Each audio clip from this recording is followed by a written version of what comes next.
Making plans and suggestions. Spark up your social life. Hello everyone and welcome back to our English language learning series. Today, we're going to dive into an exciting topic: making plans for socializing and attending events. We'll especially focus on suggesting activities and events, which is crucial for a dynamic social life. Ready to spice up your English conversation skills? Let's get started. Before we start suggesting activities, let's understand the language we can use to make these suggestions. Phrases like, how about, what if we, and let's, are all common and simple ways to suggest ideas. Here are some examples. How about going to the movies this weekend? What if we try that new Italian restaurant? Let's catch a concert at the park. Note, it's important to use the correct tense after these phrases.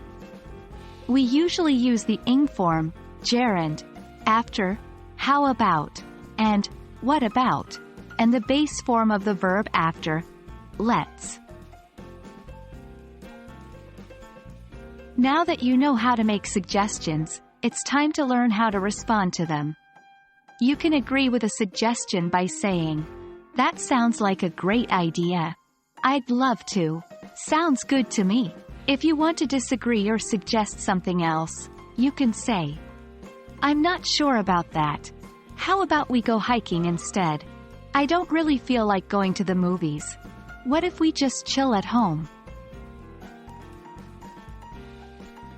Finally, let's talk about how to clarify and confirm plans. Once a plan has been suggested and agreed upon, it's important to confirm the details. You might ask, what time should we meet? Where is the meeting point? Should we bring anything?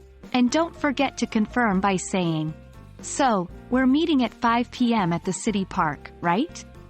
Just to confirm, we're going to that new Italian restaurant on Saturday?" That's it for today, folks.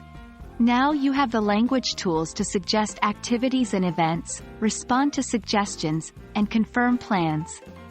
Remember, practice makes perfect, so try using these phrases in your daily conversations. Thank you for joining us today, and we hope this video has been helpful. Keep practicing and see you in the next video.